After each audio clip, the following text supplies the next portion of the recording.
But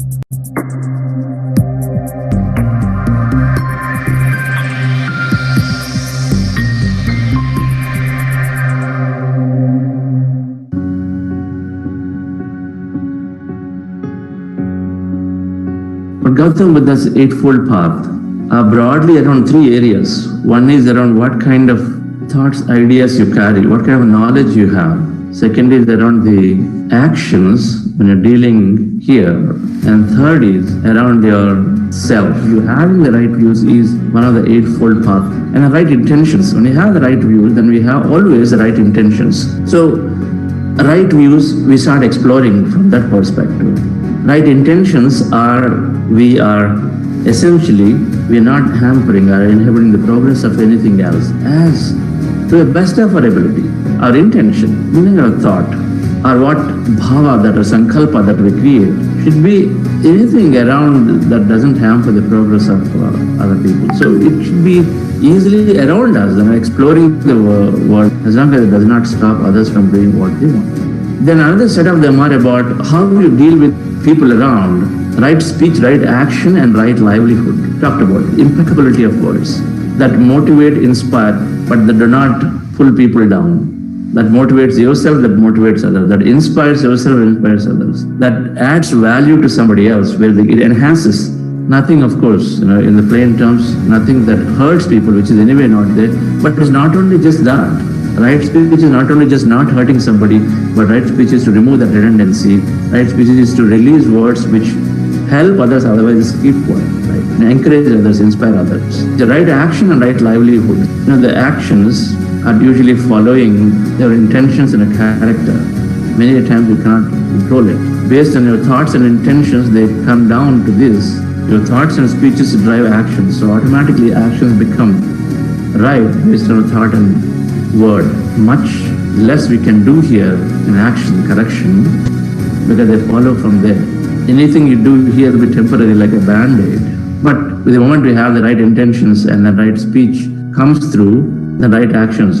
But the right livelihood is seeing that what kind of work that I'm doing, which is harming others. Is it towards sustainability? Is it towards helping? Is it towards socially impacting compared to many other types of them? So right actions follow automatically our right thoughts and speeches. Right livelihood, it helps us to, it's part of action, but it helps us to sort of think about what am I doing? Is this the right thing? Is it harming animals by any chance? What am I doing? So it helps us to slowly make course corrections to it. It may not be possible overnight if you are into certain businesses, but right livelihood is important. How are we earning our bread, which is enabling or which is destroying certain parts of it? I think it's important. Then the right effort, right concentration, and right meditation. The three things are there. These three are towards knowing about ourselves now. So the efforts are reading the right books, talking to people, listening to their experiences, at most develop a great listening skill to be with them, be with highly knowledgeable individuals, absolutely be ready to receive. They have a lot to share. Observe what they're doing. Everything towards learning. Choose something that helps you to be free by yourself, that does not make you dependent, that you need an expert all the time to monitor and guide you. Whatever is simple, whatever is easy, whatever is natural, practicing it. So right views and right intentions are about our knowledge. Right speech, right actions, right livelihood is about how we deal with others. And then right efforts, right concentration, and then right mindfulness meditation are about knowing ourselves. And as we practice meditation, we are in this knowledge path, and we are absolutely exploring, knowing more and more about ourselves.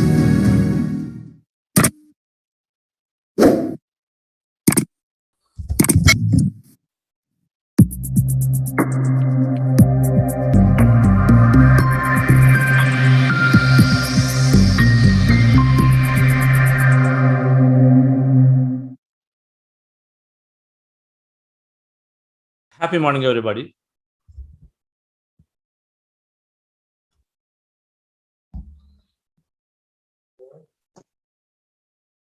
Hi, Ramaswamy sir. Morning, Kandraji. Morning, sir.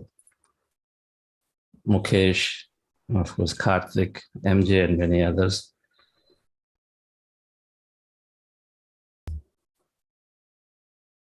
It is an exciting day for the foundation as the Enlightenment hour that is going to be thereafter, meditation. We'll be launching our dream project of bringing a corporate meditation magazine focused towards corporates to create that awareness.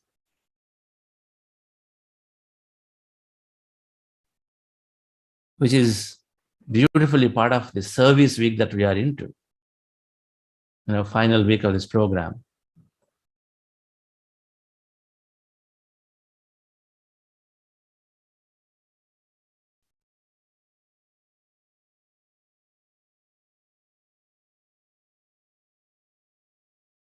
Most certainly,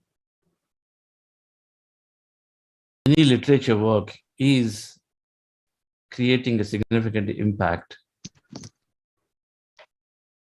And so many have contributed to this issue, and then many wanted to contribute. So I felt it's a great platform to have on a continuing basis, a platform where we can have all of our experiences come into it. So we will see that, and then later in the day, everybody will be sent a copy to read through. So we're going to have this launch amid some of all our mentors, and then Ramaswamy sir and many other leaders today.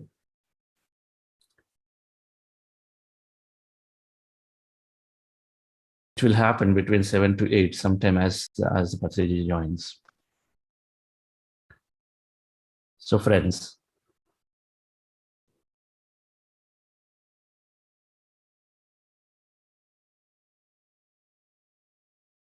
into the final days of this crystal program. Yesterday,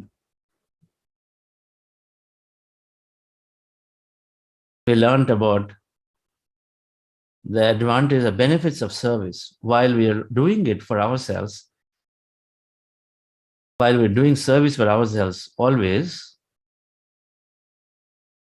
we understood how it is also helping us get there, to drop our internal self, to ability to be inclusive with everybody, to help in our manifestations. When we're doing service to somebody else, it's helping us drop our ego self. And so then it is the beginning of our learning. So service is a great way to get to the path, while service in the end is to ourselves, because we are that.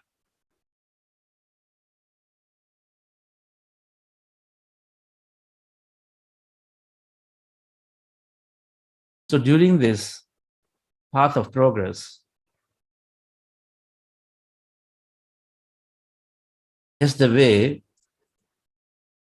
our ego self is always coming as a barrier, so there are few barriers that we can be aware of,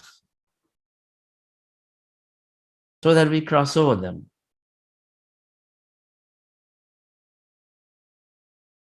Don Juan, in his literature, talks about these 4 barriers are the word enemies of the progress, of our own practice, our own progress, where we might end up getting stuck during the progress, path of progress. First one is fear. Because of fear, we will not do many things. Same thing applies for meditation too. Because there is fear, we hold us back.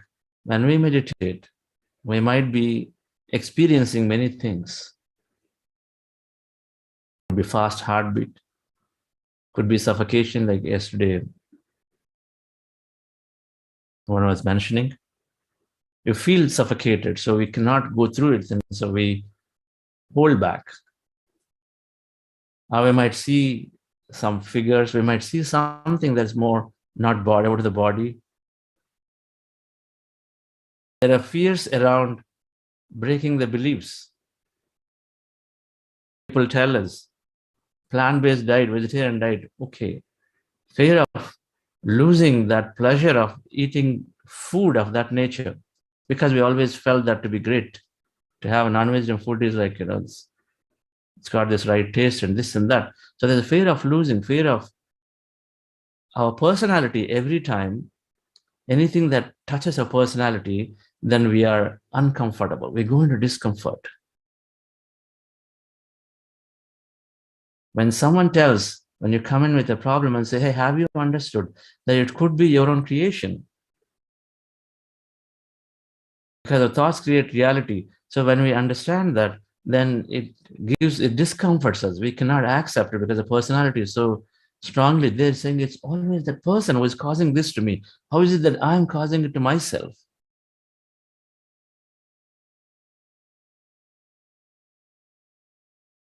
So there are several fears. Anything that touches our personality, you are God. You have that potential. You can be the Lord Venkateshwara, Jesus. When you meditate, when you get in touch with yourself, truly that consciousness, when I say there is this discomfort,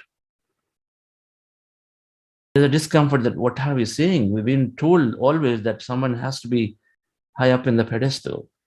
So I cannot be that. So it discomforts us, and we move away from the process. As we learn more, it can definitely touch our inner core of the beliefs, core beliefs that we held of. Your parents are not responsible for your current life. We say that because many times we hear this. Oh, my father did not do it. My parents did not take care of us. So we were this way. We heard this. But when I say they're not responsible, you are responsible for your life. We say this, then again, there is an enormous discomfort. We want to stay away from this kind of learning. We have to cross over these fear barriers. When we're exploring, we have an option to pull back anytime. When we don't like something, we have an option to pull back anytime, isn't it? So we have an option to, but we got to cross over these barriers. Whatever that we fear most, we have to jump in, do it once, to go through it, muster courage and say, I'm going to do this. I'm going to do this. What happens? I'm going to try stopping eating meat for 40 days. I'm going to do it once. So the way to overcome fears, but fear is always going to hold us back to be out of a comfort zone. Discomfort, we cannot take it out of the comfort zone. So, but we'll have to recognize this and push ourselves into doing it once. And when you do it once, because it's experimentation, see, implementation is later. First is experimentation, then comes implementation automatically if you like it. So we experiment, so we got to muster all the courage and push ourselves into jumping and doing in that one, which we fear most. And so naturally cross over that. Same thing with the experience of meditation. We have to just go through them. Sit down. There cannot be any more relaxing posture than sitting, like this with eyes closed. There cannot be anything more relaxing. And so it cannot harm. Fundamentally speaking, it cannot harm. And so anything that's happening in the body, it's got to be happening for some purpose. And then people who have walked this path are telling that it's fine. So sit down and then you go through it once. Because many are also experiencing the same. And they went through it. And so then we cross over that barrier of going through that experience, go to the next one, the next one. So fear is number one, which is holding us back, friends. Both through the meditation experience as well as the wisdom we gain, which is squarely and almost always putting us to be the center of our life, not somebody else, something else. Second thing, and we cross over this, is then as we start gaining all that wisdom, all that special knowledge, as we're getting in touch with ourselves, we gain insight. So we start gaining that confidence, and confidence will lead to slowly overconfidence. It's the half knowledge state. We call it half knowledge. We know little, but we think that's all it is, so we know everything. Can also be the spiritual ego, meaning as in the process of progressing, so we think that we know it all because we have read it enough. Ultimately the truth is same. So if you read 10 books, you sort of understand the crux of everything.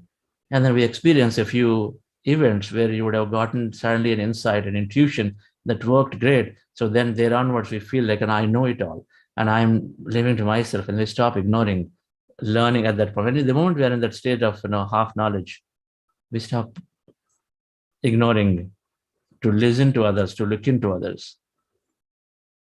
We feel we already know it, so you don't need to know anything more. We stop learning, we stop reading, stop going to classes. It doesn't work that way. We all know that what we learn today, after 6 months later, it'll appear differently. If you even practiced it again, art of listening will appear differently. Cooperation. It is a revelation to me. Yesterday, I think I was reading a book on Takama Saradian. Cooperation is in the context of people we understand, right?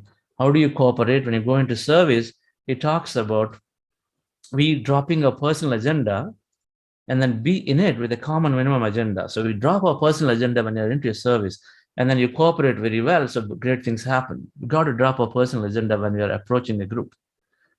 If you can drop a personal agenda, the group cooperation is great, but that's what we understand. But then there's another understanding of cooperation. Our body, the cells in the body, our emotional body, emotions, and then our mind or thoughts, they're not cooperating with each other. They're totally out of sync. And so we have ill health. Each one is working differently. There is lack of cooperation among our thoughts, our mind, our emotions, and then our body. These three, they're not cooperating with each other. So then result is a total chaos and then disarray in the body, and then so all kinds of ill health. They need to be coherent. They need to cooperate with each other. We understand the cooperation differently. So since they're not cooperating with each other, we have this ill health. What pushes them to cooperate? Meditation aligns them. So half knowledge is a second barrier that we miss on, where we think that we have understood it all. 40-day program is only a beginning. Just the way if we want to be excelling in our fields, we continuously learn. A leader commented, if you become an expert, then understand that you're becoming obsolete. The moment we say become an expert, understand that you're becoming an obsolete, because then we feel we are there. Now everyone is looking up, so we end up only talking to them and we stop learning anymore. So half knowledge is the second barrier. You have to go through it, you have to recognize it. How do you go through? Become zero. Even though we know everything about the industry Ramaswamiji in, or about naturopathy, when we meet Sir, we are zero. We look from that position to see what can I absorb from him. We might know, but who knows, there may be a different angle to a point so we become zero all the time when approaching people, places, things. Don't have any past judgments or conclusions. You're going to Himalayas, be zero this time, because then you experience something differently, something new. Don't go with the thing that, okay, last time I went to these caves, it was so beautiful. This time I'm going to have a similar experience. Who knows? You go there, it might be closed. Or when you go there, this time you actually meet a different siddhi there. If you went with, there is someone, I met the person last time, so I don't have to go now. But then you go there, maybe a different siddhi there. Maybe that person is so evolved that you will learn something different. So half knowledge, we overcome by becoming zero each time we are approaching. We ourselves stay in a state of zeroness. Zero to hero, or the hero to zero. So we always are switching between these. The third stage, then when you cross over this, dear friends, is then we are gaining powers. It's called the siddhi state, a power state. Our words become powerful. So what you say will start happening. Either people around you are supporting you, so they may have to do it for you, or you gain truly intuition power, some energy. The more meditation, you definitely gaining energy. So you have the ability to develop healing if you want to. And we have this power stage. We get stuck. We might be doing good things for others, but we get stuck in it. Now, all of these barriers are about our learning. See, knowledge is because it is experience and growth. The ultimate aim is that we are infinite potential. So we want to continue to experience more and more and more. We don't get stuck in it. I was fascinated when I met personally Ramaswamy sir. Is himself and his family constantly innovating new things, new things, new things. Things like fan. What do we think? A fan, okay, it's a mature technology. It's been existing for years, and so no one is thinking about improvising it, perhaps, right? But Sir is coming up with a beautiful, a new way of getting the experience of fan better, a new innovation. He doesn't have to do it after being so successful. So being successful, already business are growing. You don't have to, if you're stuck in my Siddhi state of, okay, everything is going great, and I'm already anyway taking care of my employees, you don't have to do something new here. But in a Siddhi state, we get stuck with our powers. We don't want to look around and then improve ourselves. I don't know, learn more. Everything is about learning. We start teaching, so many people come to us. And then, of course, they are going to transform. It's a meditation. It's not an individual who is helping transform. But we get stuck in that because many people are coming and saying, oh, your teaching is great. You are special. And so we get stuck in there. And then we try to do the same thing as opposed to learning more and then expanding ourselves. It's important. So the third stage is the power stage, Siddhi stage, where we have to really, really recognize. One of the most difficult stages to recognize and then step out of it. Be in it, but step out to continue to increase your learning. Because there's infinity to learn, and so infinity to continue to experience. The fourth one is that it's called spiritual old age. We say, having been there, done that. Oh, I've been there, done that. I don't have to do it again. We keep saying this many times. Yes, I've been here for 40 years. I'm doing it. Yeah, please go and do it. When you're hearing this conversation in the hallway, that means they are stuck in that old age. They're not ready to learn. They automatically close the door and said, yes, I've done it many times. Yes, please go and do it. That means they're saying that I'm not interested. You see, the same class, why Patriji is doing today, even after 40 years, is still trying to sit down and then explain the same basic concept of Anapanasati. He's still till to go. Yesterday was there in full moon night. Of course, while thousands are there in Zoom and other worldwide, but he went out to a ground and then sat there for 9 to 12 in the middle of the night and then doing it, because there's always something new that you're learning. Spiritual science is constantly evolving with your experience and my experience, because a lot of spiritual science is subjective. 99% unseen is got to be subjective. Only 1% seen is objective. So the spiritual science itself is constantly evolving with every subjective experience that we take and we hear, we learn. It cannot be limited to a few books. So we constantly do everything that we might have done in the past again and again, because we are meeting new people, new experiences. And so, dear friends, these are the four barriers of progression. Fear, half knowledge, that we cross over, becomes zero. Fear, jump in and do it. Half knowledge becomes zero constantly. Meditation will help us to be mindful, to be zero. It helps us to gain great listening power. So we keep quiet and then listen. Not only here, but also keep quiet here, because we empty our mind. So naturally we have higher listening power. And third thing is siddhis, where we are getting stuck with the powers. We may be doing good things, by the way. We may be doing our lifelong good stuff to help people. But we're getting stuck and they're not looking outside. And then as a result, what we may need to do, if we don't do it, it'll come onto our health. Ultimately, right? Because we need to do other things also. So we need to constantly be open to learning from others, so constantly integrate and enhance. And then fourth thing is spiritual old age, where we say, I've done it, so it's fine. I know it all. I've done it. And we've got to go over that. There's no end to it. Like the Ikigai, 90 years, 100 years, 110 years, they continue to do it.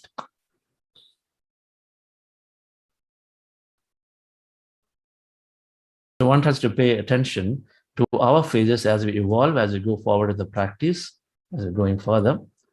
in these 4 areas. Our newsletter will cover them in more detail. So let's go into meditation, dear friends. Relax yourself, sit comfortably. We are doing breath mindfulness meditation or anapanasati. Our goal is to empty the mind. We have thousands of thoughts in our mind. Our goal is to empty the mind. When we observe our breath, our mind becomes empty. When we observe our breath, our mind becomes empty. In case you have thoughts, bring your attention back to the breath again. So that emptiness is what we want to experience, and we want to be in as long as possible.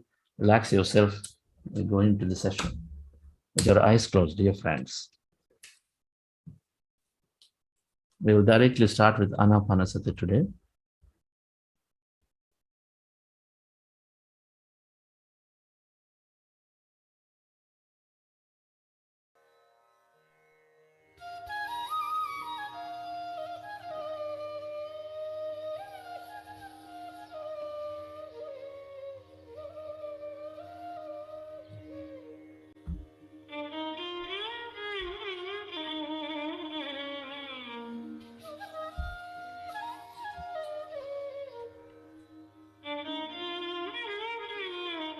Dear friends,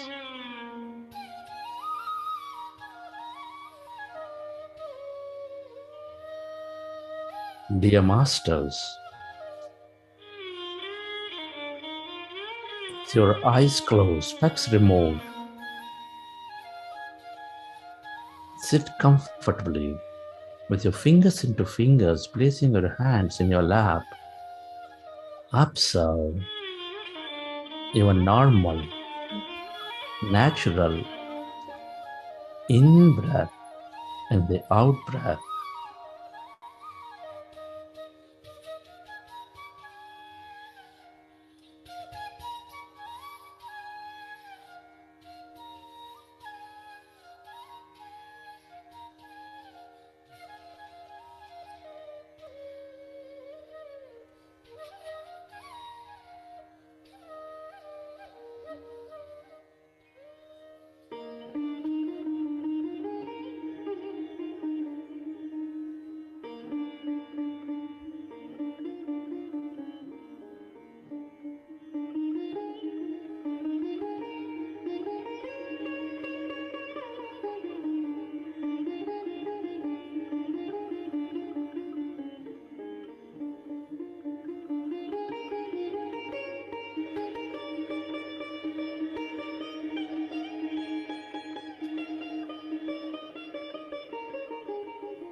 We are going into powerful group meditation.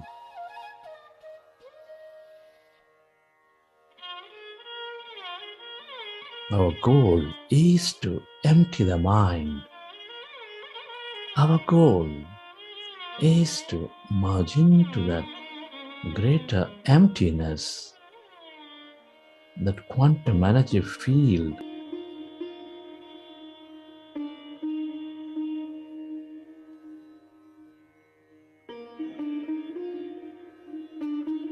When we observe our breath, our mind becomes empty.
Observe your normal, natural in-breath and the out-breath, dear friends, and allow yourself to slowly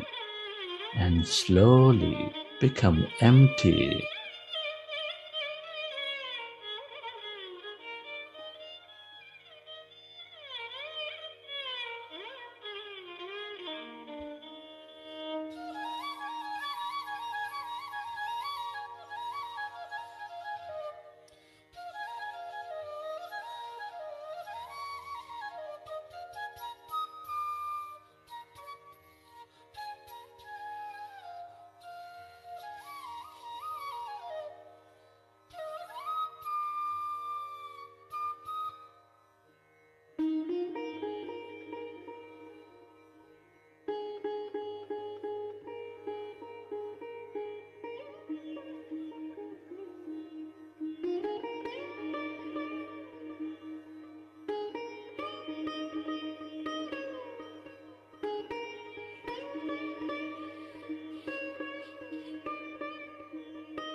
Allow yourself to merge into your breath and allow yourself to become totally empty of all thoughts in your mind.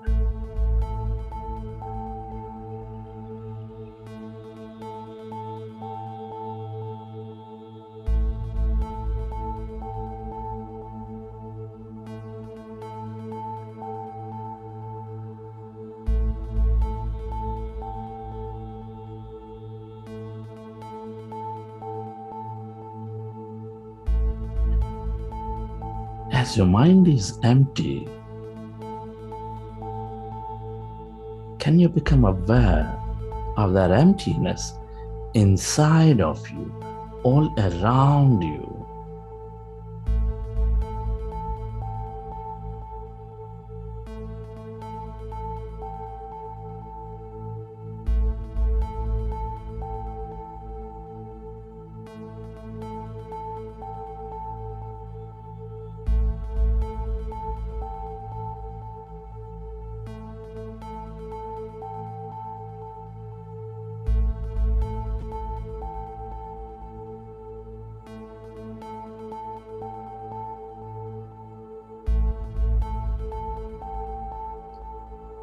Become aware of that emptiness where there's no body, where there's nothing, in no place and no time.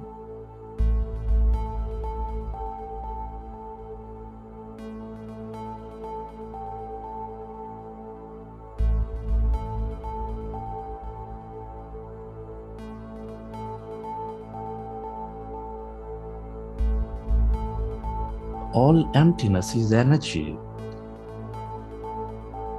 Allow yourself to merge into this infinite possibility, quantum field of energy.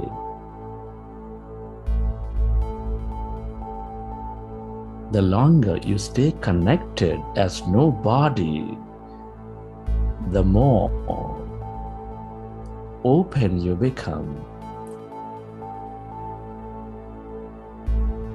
The more you receive from it.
Allow yourself to stay connected to this energy, to that emptiness. The longer you stay in this field of unknown, dear friends, the more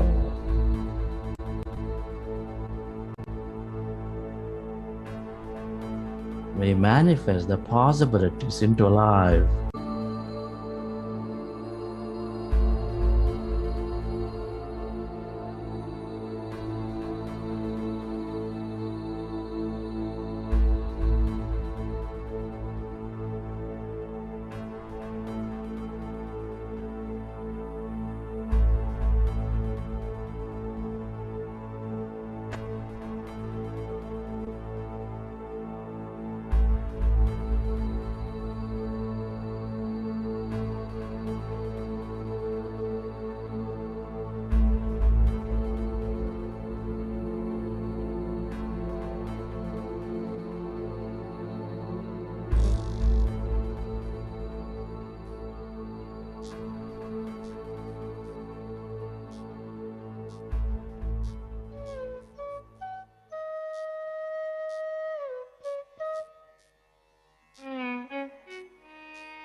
Allow yourself to go deeper and deeper into the emptiness of yourself. If you find yourself distracted in thought, gently go back to observing your breath and slowly find that emptiness all around.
To that emptiness of yourself.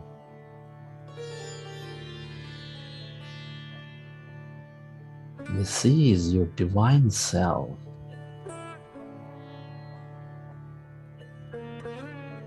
Where everybody and everything are connected.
The longer you stay connected into this field, as no body, as no thing,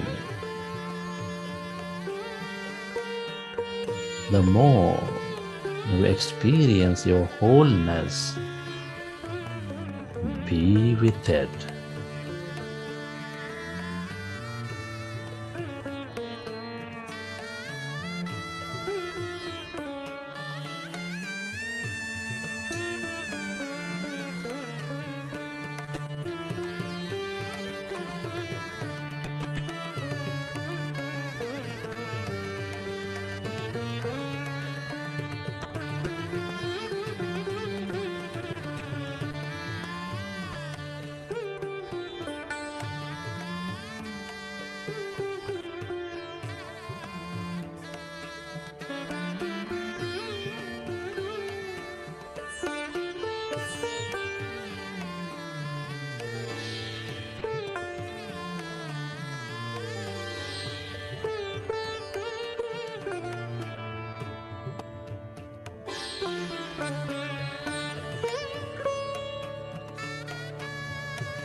Go deeper and deeper into yourself, dear friends. Allow yourself to totally merge into that emptiness, that your consciousness.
And recollect your experiences from the session. And slowly, whenever you're ready, you can keep your hands on your eyes for 5 seconds, and then you may open your eyes.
Okay, friends, let me see.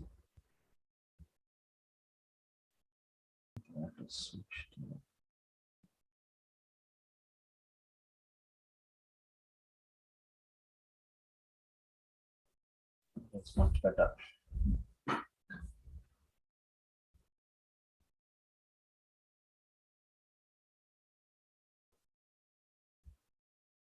Hi, Karthikeyan sir.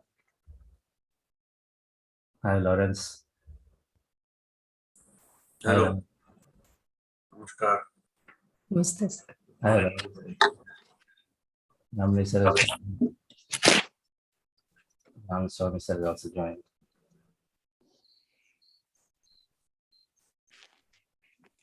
So Patriji will be joining in about another 7 minutes, 7 8 minutes. So while we are here,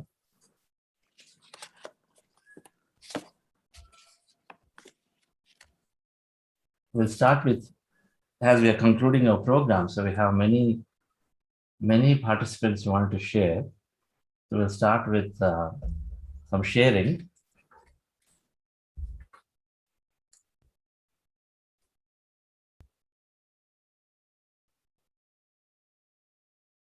Lakshmi Madam, can I have Vibha unmuted?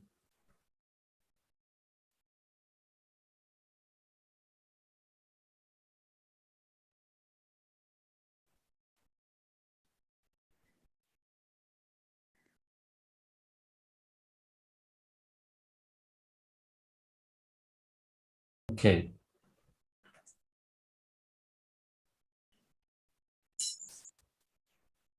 Yes, sir.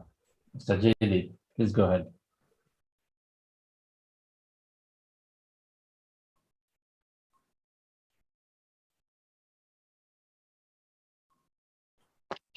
Good morning, everybody. It's been a pleasure and very engrossing sessions I've been attending. And the good part of this is that the whole Anapanasati system of meditation is so simple,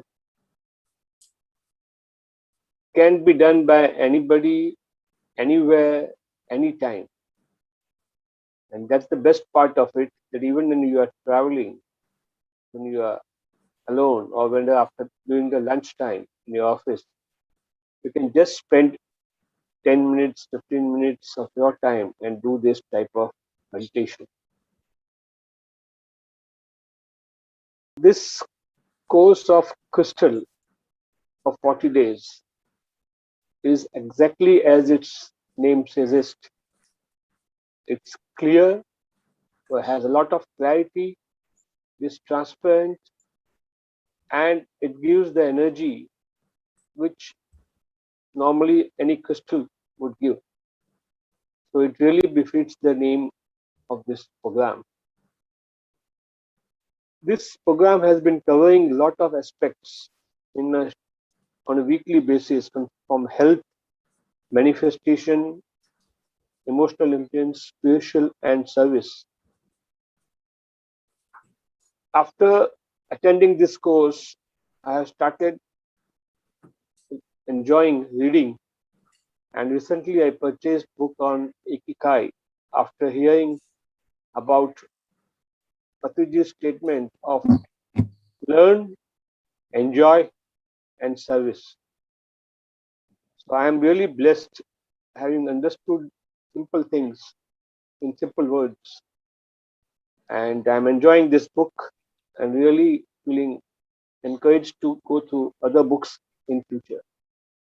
Now is the time when I realize, although being a senior citizen, that learning has no limitation. At any age, anywhere, you can learn, and life is to enjoy. And this enjoyment you can also get by providing services to the mankind. I'm very thankful to the Buddha CEO for this particular thing, and I wish them all the best in the future. Thank you, Jaydevji. That's wonderful. There is no, yes, the learning, there is no end to it. Yes. Always continue. And we're glad that you are connected, and Anapanasati is the most simplest technique. No doubt about it. Thank you. Yes, friends. So while we are here, I'd like one of our facilitators to talk about how they are experiencing and enjoying the service work that they're doing. May I request Rakesh Jalumani to talk about.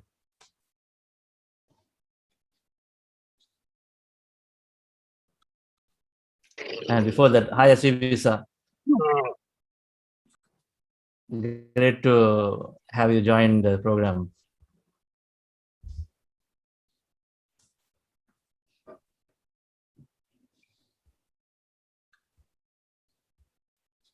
So we can't hear you.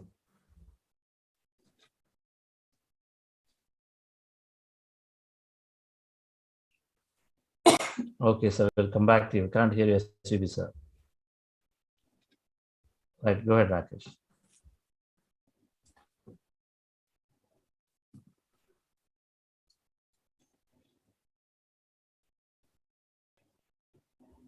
Yes.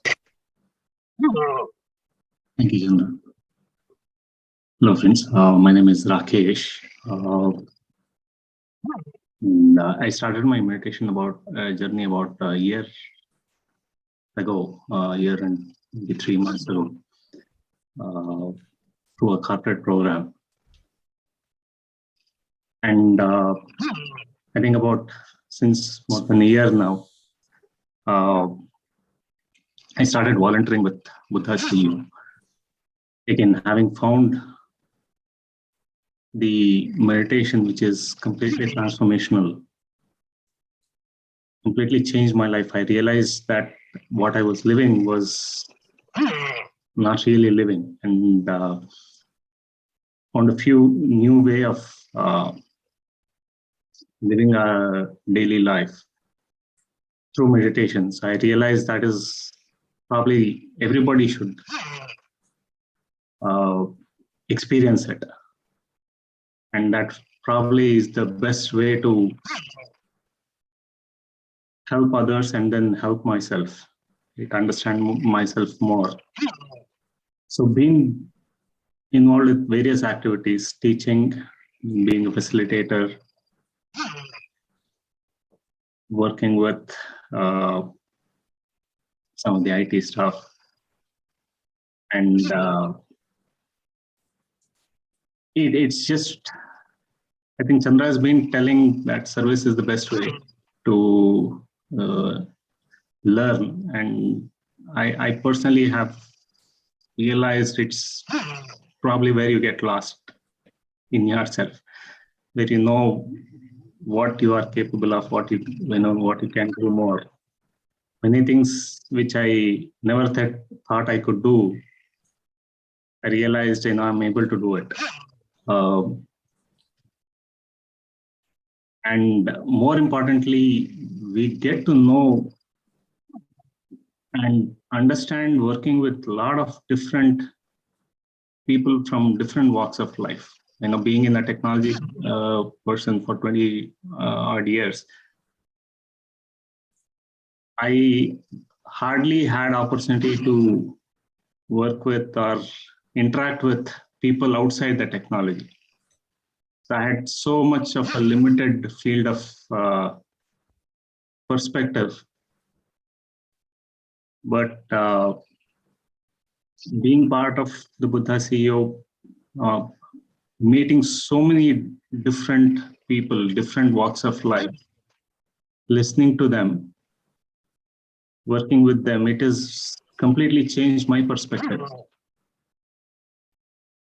And I think when Chandra talks about oneness, it becomes more than knowledge when you work with others. And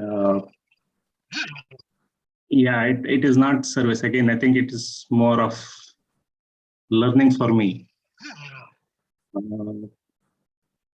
And obviously it will be a big part of my life, continue to be a big part of my life. So thank you. I think this has been a journey. It's very difficult to put it in words, the experience that we go through. Been so busy working that I missed out. But I realize now that this is a great opportunity to learn and grow. So Chandra, I'm really grateful for this opportunity. I don't know what I would be without this. Thank you. Thank you, Rakesh. Wonderful. So learning becomes, knowledge becomes experience with service. So what we learn as oneness, it really becomes that. We become that in a wakeful time. So thank you for doing this beautiful work. So dear friends, welcome to this Enlightenment Hour on Tuesdays with Patriji. Sir will join shortly. So we are here sharing some of our experiences while waiting for Patri sir. Today, like last week, was very power-packed with lots of wisdom from Patriji. Was flowing so many concepts that Shreyan sir thought was so beautifully hosted. So we are definitely going to learn more things from sir, while we also have an important project that we're launching, which is the Buddha CEO corporate meditation magazine focused towards leaders, organizations, entrepreneurs, and corporate employees, and how meditation, mindfulness can bring greater change to the organization and the individual self. So we have that launch also. It's a dream project for us as we are continuing our journey to bring this out as a quarterly magazine. So we'll also have that launch, for which we have several of our mentors and various leaders are there supporting. So while we are here, so welcome to this session, all of you, for this Enlightenment Hour. So let's go back to Vibhaji. Happy morning, everyone. I am Vibha Ranka from Bangalore. I've been meditating for the last 44 days, and initially I would have no faith in meditation, and I had a lot of health issues. I would just have back-to-back issues. Like it started with PCOD 5 years back, and then suddenly I had some pain in my knee, and then just few weeks back I was asked to have a surgery for my sinus, and then I was asked to start meditating, and I did. Initially, 3 weeks, I did not notice any change. I would question myself if it really works, or I would always fight with myself if this is going to help me improve my health. So, just 4 to 5 days back, I actually started noticing a change in my health. Not major changes, but I couldn't walk even for a kilometer, but I started walking for 3 to 4 kilometers, and I kept telling myself that no, it's you can do it. I will be able to do it. And sometimes I would get tired, and I would just meditate for half an hour at least, and all my pain would just go away. My sinus pain would go away, and I would sometimes I while meditating I would not feel even a single thing. I would just have too many thoughts, or some days would be so nice I would just keep smiling throughout the meditation, or I would keep crying. And some days I would feel that my body becomes numb, and I just couldn't move my body, and I just wouldn't be able to move my jaw, or something is just trying to force me to open my eyes and just stop the meditation. But this has been a wonderful journey, and I would like to thank each and everyone um, for being a part. Thank you so much. Wonderful. Thank you. Thank you, Vibha. Thank That's great to hear the progress. Naturally, it's 43 days. You've experienced so much. That's beautiful. I request Lawrence Gohad Jolly, who's the co-founder of the Dasya Quantum Foundation, has been with meditation for more than 5 years now, doing tremendous amount of work with a great personal transformation, and having met Patriji 5 years ago in Pyramid Valley. So Lawrence, some of your wisdom around, you've been a favorite fan of diversity, inclusion, and science of friendship at workplace. A few words from you around this. Thank you, Chandra, and happy to be here. I wish I would be with all of you more often, but it's actually 7 a.m. in India. It is 3:30 a.m. in France, so it's a little bit middle of the night. And that's one of my first messages. Where the intention goes, the energy goes. You all know that now. So if you had told me 5 years ago, before meditating, that I would be sitting here at 3:30 a.m. in the morning in front of such a large audience, where I'm probably the only one not Indian or not from West originally, I would have told you, no, this is crazy. This is a science fiction movie. Well, it's not. And yes, meditation completely transformed my life. I had been, more than 30 years in a senior management position in IBM, and I thought I was doing good. I was sometimes wondering, okay, what's next? Am I going to be like that for the coming 30 years? And meditation was a revelation about life.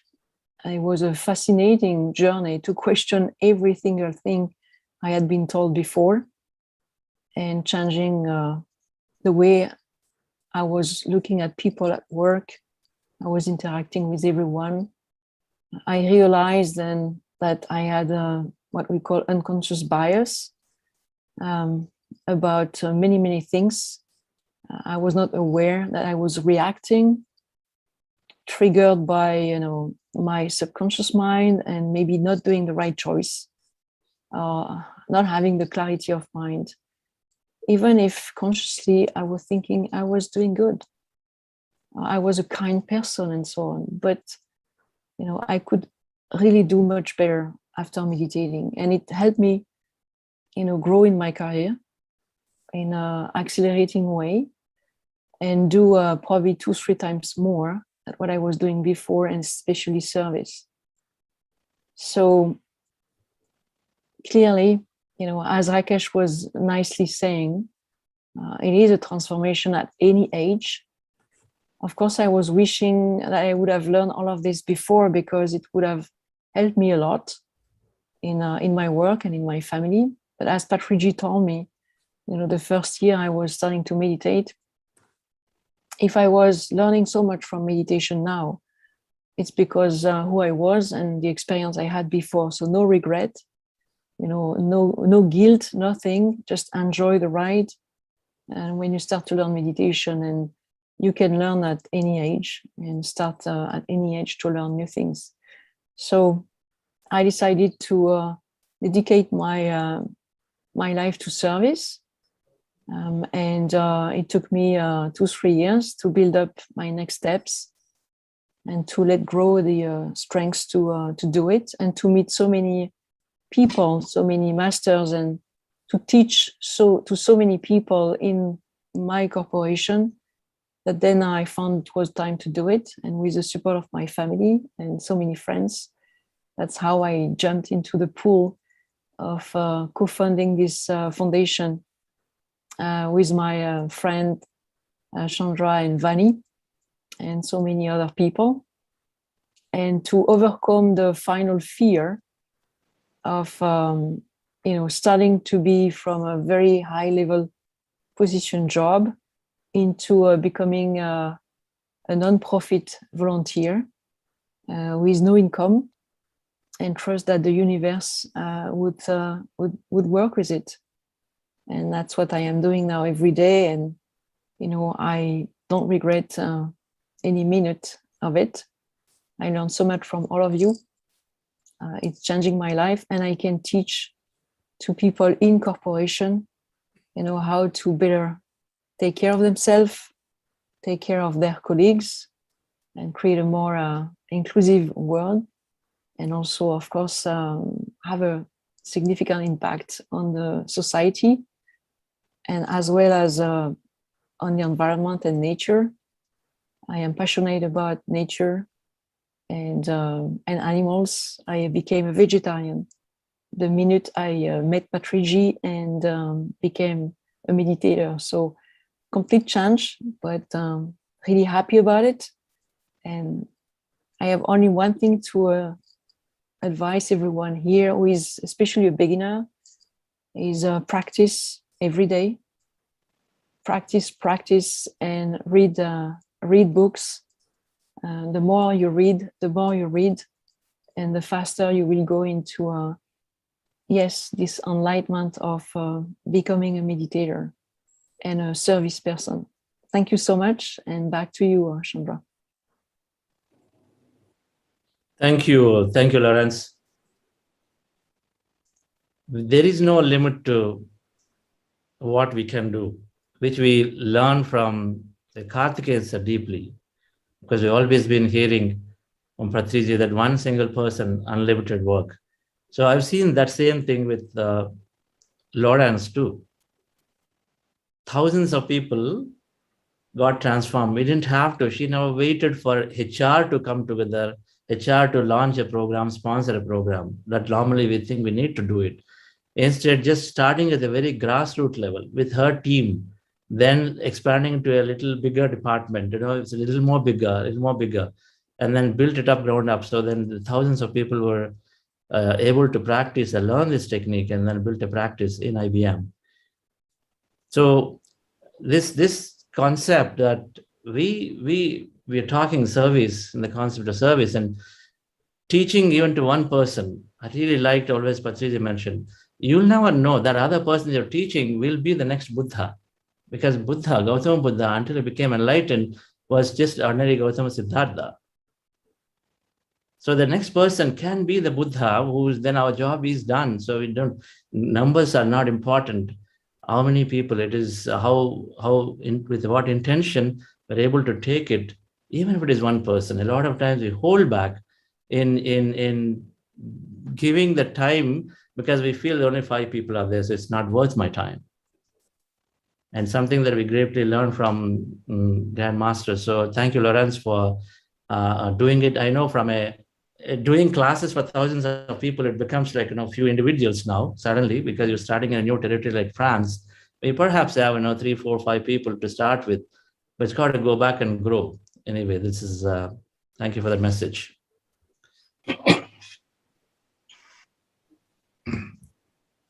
Hi, Sivisa. Now we're able to hear you. Yeah, good morning. Good morning. Good morning to Anyama. Good morning, Chandra. Yes, sir. So while waiting, Karthikeyan, sir, you had to leave by 7:45. I think Sir just got an update message 7:35. We'll join another 5 minutes or so. So as soon as he joins, we'll start this. While we are here, I request one more. And friends, anybody would like to share, please do raise your hand. So that way, as soon as Patriji comes, we'll get the process going. So I request Rajkumar. Rajkumar. Hi. Hi, happy morning. I'd like you to share your experience of how it's helping you, Raj. Okay. So happy morning, Chandra sir, Vani ma'am, SVB sir, RVR sir, and DRK sir. So it's been a wonderful journey. I think I'm practicing for the last 12 to 13 months. My gratitude and thanks to my dear Balu Anna, who had put me through Buddha CEO and Chandra sir. It's been a wonderful journey, and I'm God's grace, I'm consistently practicing minimum 1 hour every day. So able to see a lot of changes in every way, in my physical health, in my mental health, in almost all sphere of my my daily routine, everything. I'm becoming more compassionate and a lot more clarity in what I do. So it's a wonderful journey, and thanks to Chandra sir, Vani ma'am, and the entire team for spreading this across to many more. And yeah, the journey has been wonderful. So thanks for everything. Okay. What health benefits you've seen, Raj? Since our kind of business is little, commodities and things like that, so we used to travel a lot, almost 5-6 months in a year. So, lots of volatility and things like that. So I used to get stressed up and a couple of blackouts and things like that. But these days, I'm able to see things in a different way, and it's not affecting my health anymore. So I'm able to see in different plateau, or it's not that we are out of challenges. Challenges are there, but you see in a different frame of mind, and things are happening graciously in business wise, even during the pandemic time also. So we were facing a lot of issues, but we came out of each and every of them. So it's been an easy journey, and you're when you're merging with when you're having this kind of energy, you're able to handle things, maneuver things very easily, and people around me are also trying to meditate, and many of them are doing it on a daily basis, and that's the main transformation I could do, I feel.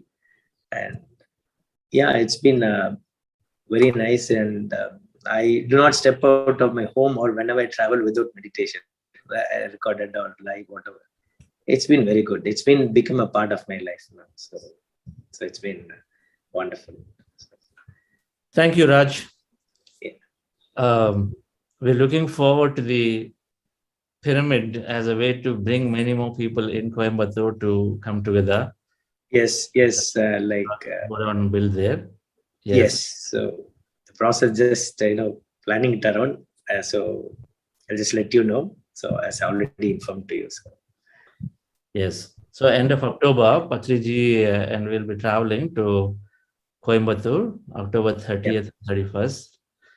And so just given the dates are, so I'll definitely we'll plan together some events. Yes, definitely. Definitely. All right. Mr. Vijendra Rao, Bangalore. Good morning, sir. Can you hear me? Yes. Can you please introduce yourself and also turn on your video?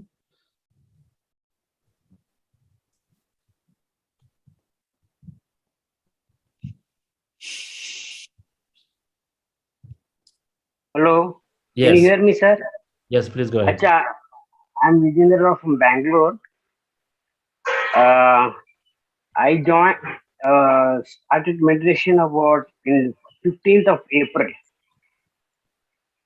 And there was I had no idea what meditation was. By chance, I saw one book about the laws in the freedom word book like that. After that, by chance, I got introduced to Sai Pindi in YouTube. And then whole journey started in meditation. And the best experience I can say about meditation is that within a month of meditation, I totally stopped all the bad habits which I had accumulated for so many years, like drinking, smoking, eating non-veg. Everything went off by itself, sir, just because of meditation. And that was the greatest experience I've had in just 1 month of doing meditation. And I've been seeing all the videos of yours also, Patriji and Pindi. And now I've started going to Pyramid Valley every day, every 3 days in a week to give service there. Because I'm quite close by. So every Monday, Wednesday and Friday, I'm at Pyramid Valley and giving some my little service to people who come there. Thank you very much, sir. Wow. Wonderful. In a very short time, taking and then recognizing the importance of service and then doing that, really wonderful, Vijendra ji. So great to know. meditation is absolutely transforming us inside out. So because we're changing the entire thought process, so everything we do is based on the thought. So everything we do will have to change differently for the better. Thank you, sir. Yes, thank you. Thank you for that sharing.